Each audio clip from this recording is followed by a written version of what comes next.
لشاب سمع طرقا عدوانيا على باب منزله، وذلك بوقت متأخر من الليل. لم تكن هذه هي المرة الأولى التي يحدث فيها هذا، فلقد حدث ذلك عدة مرات سابقا، ولكنه تجاهل الأمر لأنه لا يبدو طبيعيا. والآن وبعد عدة ليالي حدث ذلك مرة أخرى، وفي هذه المرحلة اقتنع أنه قد لا يكون بشريا. وكان الشاب مرعوب تماما، ولكنه أخرج هاتفه وبدأ بالتسجيل وهو يحاول طمأنة نفسه بذكر الله، وهذا ما حدث.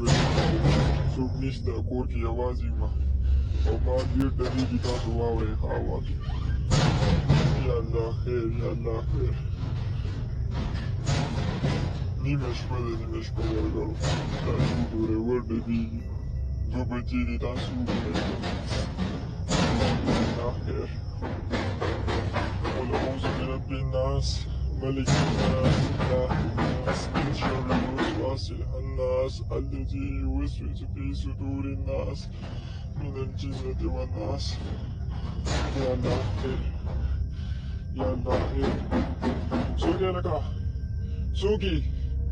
يا الله خير. بسم الله الله أكبر، بسم الله الله أكبر، لا إله إلا الله محمد رسول الله. فبعد وقت قصير من فتح الباب الرئيسي للمنزل بسبب صوت الطرق العالي، بدأت أشياء غريبة تحدث حول المنزل، والتي كانت بسيطة في البداية ولكنها سرعان ما تصاعدت إلى شيء أقوى. فبإحدى الليالي سمع أصوات غريبة قادمة من إحدى الغرف، وحينما بدأ بالتسجيل حدث شيء تقشعر له الأبدان. لا إله إلا الله محمد رسول الله، لا إله إلا الله محمد رسول الله، لا إله إلا الله رسول الله أكبر. فبينما كان يذكر الله كانت الأشياء تتساقط بعنف، وباب الخزانة يفتح ويغلق أيضا بعنف، مما جعل الشاب يغادر المكان مذعورا على الفور. ولكن عندما غادر تلك الغرفة ودخل لجزء آخر من المنزل أصبحت الأمور أسوأ بكثير.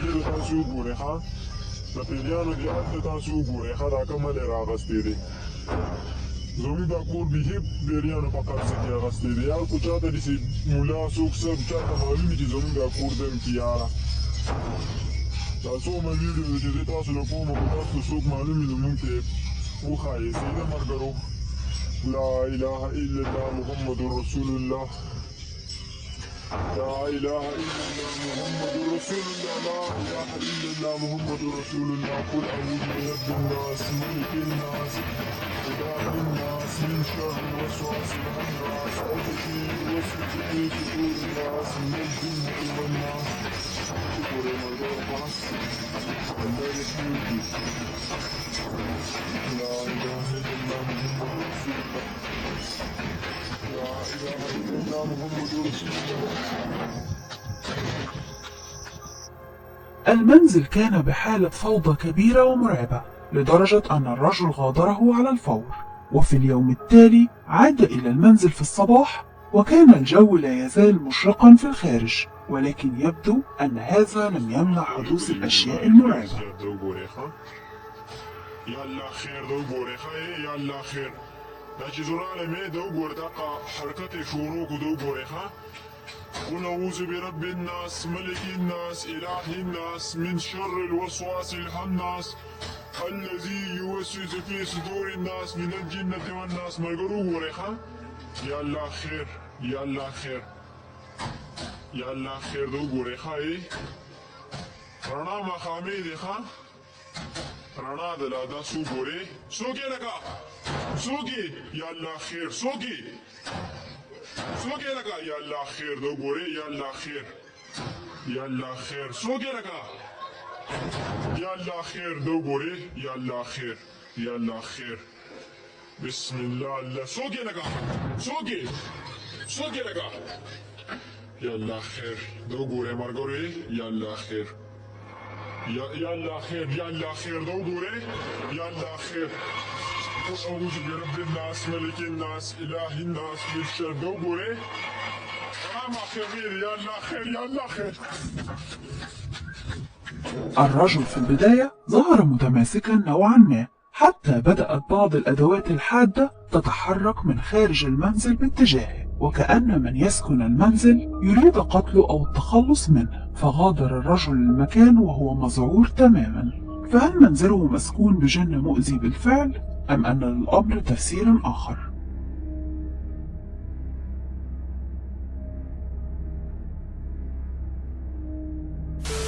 إحدى العائلات بإنجلترا عاشت حالة من الاضطراب، فالمرأة أخبرت زوجها ذات ليلة أنها تتذكر بشكل غامض تعرضها للاختطاف من الفضائيين. الزوج اعتقد أنها ربما تخلط بين الكابوس المعقد والواقع، ومن أجل أن يريحها ويهدئ من روعها قام بإعداد كاميرا تعمل بالأشعة تحت الحمراء ووجهها نحو السرير أثناء نومها. ولم يحدث شيء لفترة طويلة، وبإحدى الليالي حدث شيء غامض.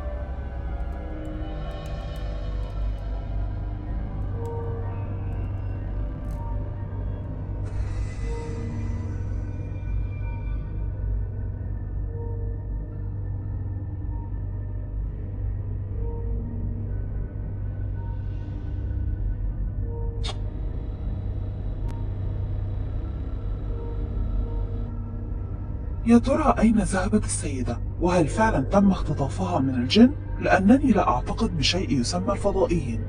العائلة لم تكن تنوي نشر المقطع، ولكنهم أرادوا العثور على تفسير لما حدث. فالسيدة كانت بالفعل نائمة على سريرها، ثم اختفت لثانية واحدة وعادت بعدها من جديد.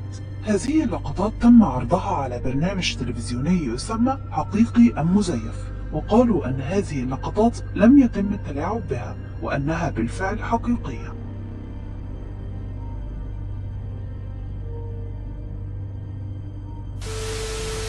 المشافي مكان يكثر بها الأنشطة الخارقة للطبيعة. هذا المقطع التقطته إحدى كاميرات المراقبة لغرفة بأحد المشافي.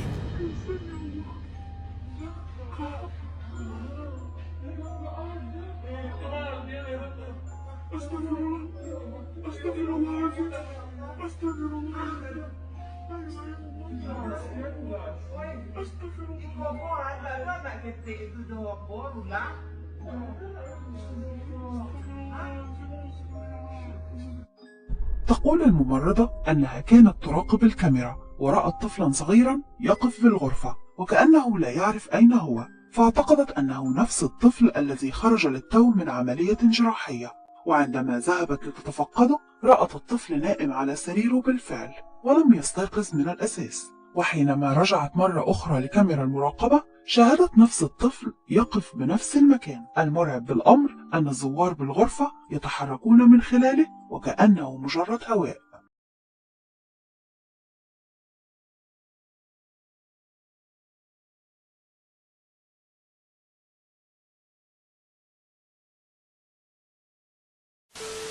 أحد الأشخاص نشر مقطعا غامضا على التيك توك تم تصويره في السماء.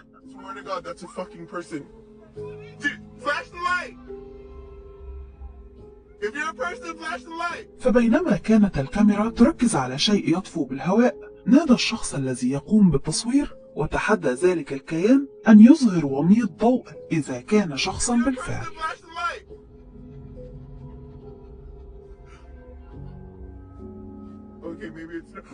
ومن المثير للدهشة هو أنه استجاب لها وأصدر وميض ضوء. بإحدى الفنادق في سيدني بأستراليا حدثت العديد من الأشياء الغير مبررة، فأحيانا ينكسر الزجاج وحتى صنابير البار تفتح من تلقاء نفسها. وبإحدى الليالي حدث شيئا مرعبا، فلقد سقطت العديد من زجاجات النبيذ وطارت تلقائيا من على الرف.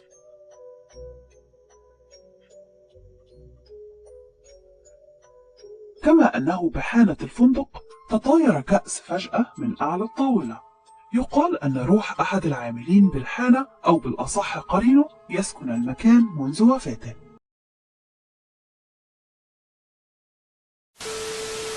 مدينة سافانا بجورجيا تتمتع بماضي مرعب للغاية، فمعظم المنازل تم بناؤها فوق مقابر الأمريكيين الأصليين، وأيضا كانت قديما موقعا لمعارك الحرب الأهلية، وحدثت بها حرائق هائلة وأدت للعديد من الوفيات، ولذلك سميت السافانا بأكثر مدينة مسكونة في أمريكا. وهذا الشاب كان في أجازة مع عائلته في السافانا، وذهب لزيارة مقبرة كولونيال بارك التاريخية، وهي مقبرة تم إنشاؤها عام 1750 وبها أكثر من 9000 قبر. وبدأ الشاب في تصوير المقبرة بكاميرا الفيديو خاصته. حينها التقط بالصدفة جسدا غامضا،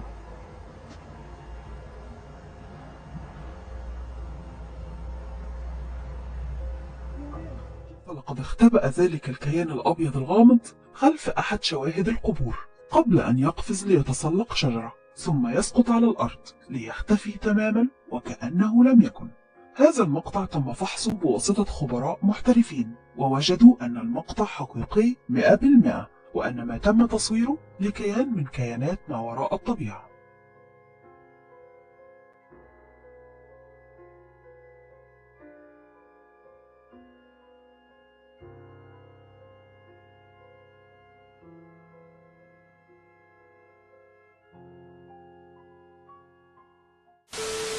إحدى السيدات قامت بتصوير طفلها الصغير أثناء تحركه بالغرفة، ولكن تم التقاط شيئا مرعبا بالصدفة. بالبداية لم تنتبه لما حدث بالفيديو، ولكن حينما دققت بالمقطع هذا ما شاهدته.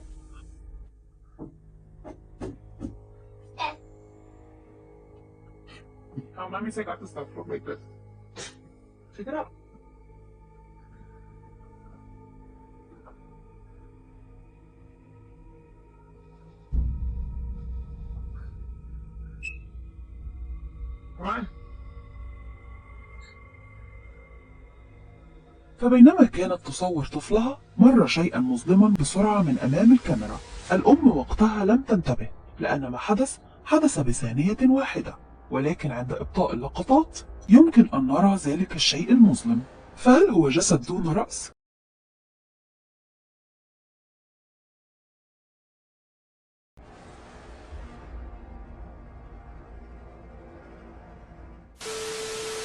في سبتمبر العام 2024 بدأ شاب يدعى عبد الله يشعر فجأة بالقلق، فبوقت متأخر من إحدى الليالي كان بمفرده في المنزل يشاهد مقاطع فيديو على الإنستجرام، وبالساعة 3:30 صباحا لفت انتباهه شيء مزعج، فلقد سمع صوت يشبه صوته تماما يتحدث من خارج باب غرفته.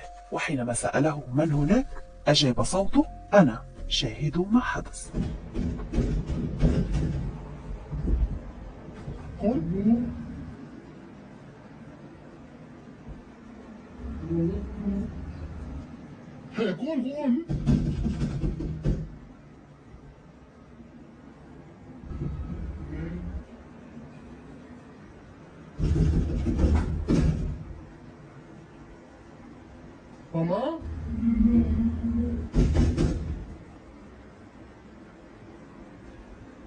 وين جو؟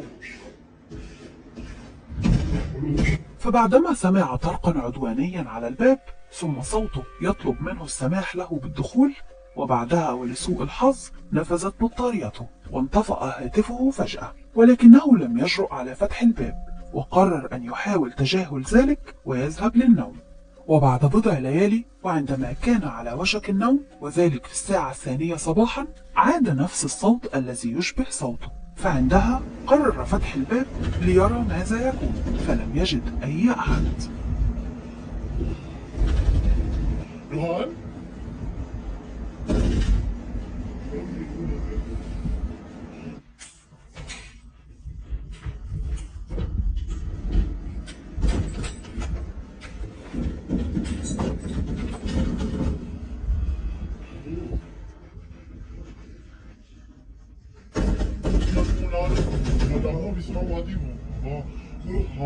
ما في الأرض من ذا الذي يشفع من دولة بإذني يعلمون بين أيديهم وما خلفهم شيء مني لما شافت الفاضي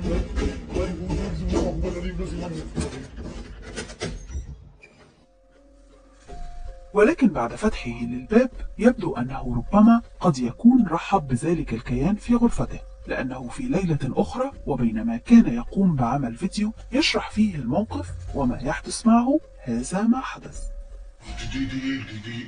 हम लोग एक डीडी कर लेते हैं, ठीक है? आप लोग मेरे को तंग करो, मैं आपको ना करूँ तंग, और अगर मुझे तो कुछ चीज़ ला दो या कोई आवाज़ वगैरह कर दो,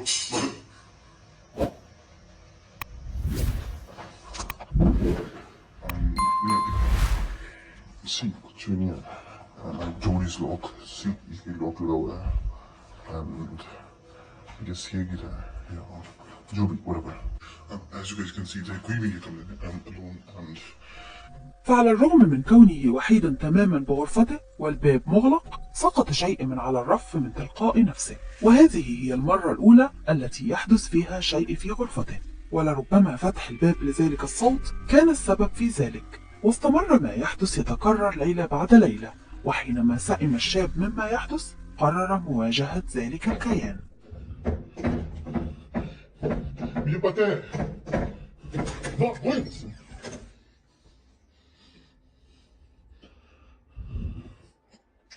अब मत करना.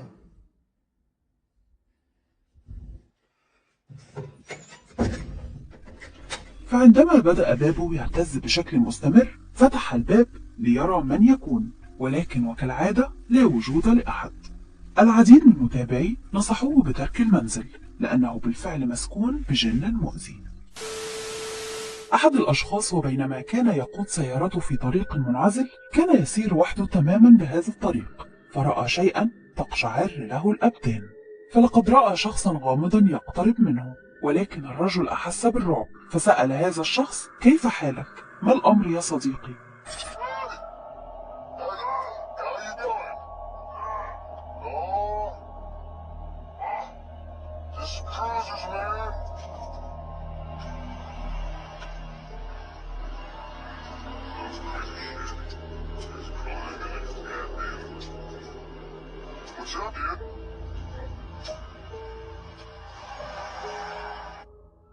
فهذا الرجل لا يقف فقط أو حتى يمشي، إنه يزحف وليس بشكل عادي، بل أن أطرافه تبدو ملتوية ومنحنية بطريقة غير طبيعية، وكأنه يستعد لمهاجمة الرجل، كما أنه أصدر صوتا غريب. الرجل أصيب بالذعر مما شاهد وقرر المغادرة على الفور.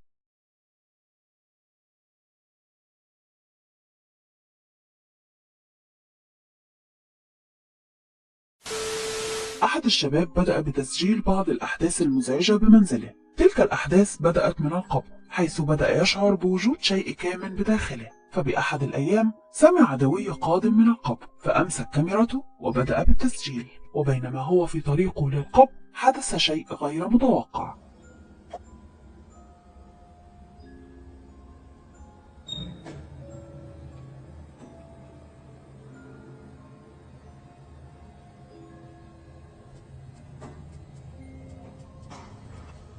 What is that noise?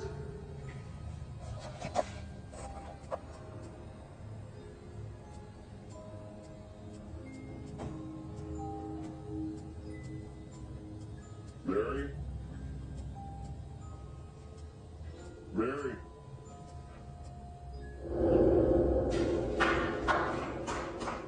وبإحدى الليالي سمع الشاب أصوات غريبة قادمة من الغابة المقابلة لمنزله، وحينما خرج للتحقيق بالفناء الخلفي لمنزله عثر على شيء لم يلاحظه من قبل، فلقد عثر على قبر خرساني بقلب الغابة، لكن القادم مرعب. فبإحدى الليالي سمع صوت قادم من القبر، وحينما ذهب للتحقق سمع طرق عالي من أحد الأبواب.